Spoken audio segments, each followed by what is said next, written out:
Kadayo natin. So, update sir sa yung order. Yan, so ita-try na natin siya. 1 by 1 lang muna. Kasi hindi pa dumating ating MOSFET. Tapos 1 by 1 din na IGBT. Sayang yung IGBT ko na 4. Local yung dumating.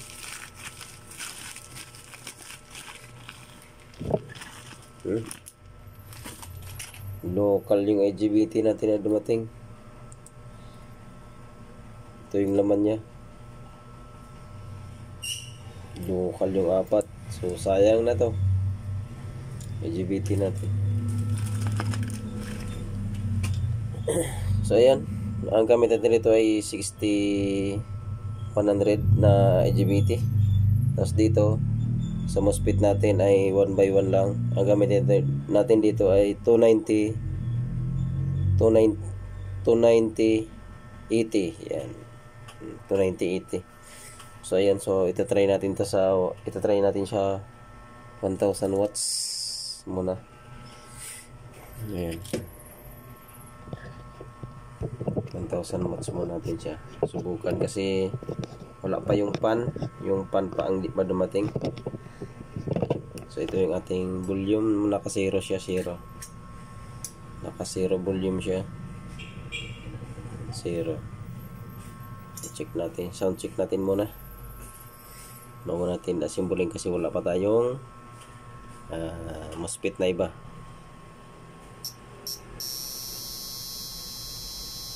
Ayan. So dandan lang natin kasi wala pa tayong MOSFET, kulang pa yung tsaka yung heatsink natin di pa dumating. Yung tunog niya. So patay natin yung ilaw para makita ang liwanag. Ayan.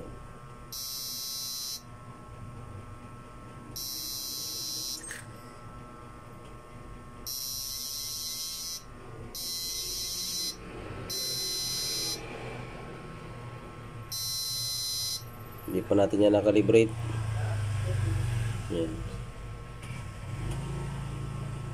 So i-check natin siya sa 0. Ayan.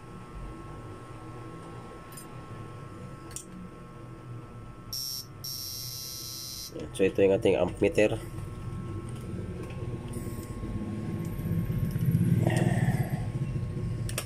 Ayan, so i-check natin sa DC ammeter natin. Bante ng konti para makasalang. Oops. Ayan. So sa ammeter natin dapat makita nyo. Okay. Konti pa. Ayan. Yung ammeter natin mababa. Ayan. So, pwede na siguro.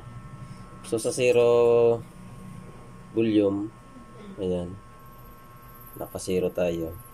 Check natin yung ampere.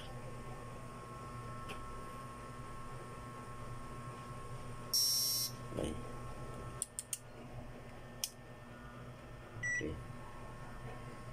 Ammeter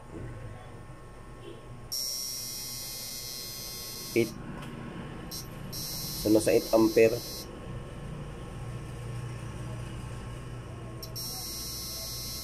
Ayan. Hindi pa natin kasi sagad kasi kulang pa yung ating MOSFET.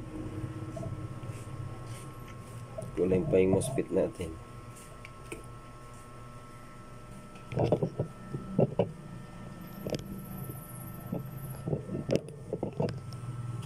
Hirap na gano'n. Dapat kita nyo yung yung ammeter. Yan. Hawakan ko na lang.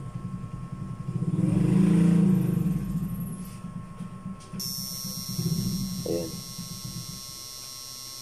Nasa 8. So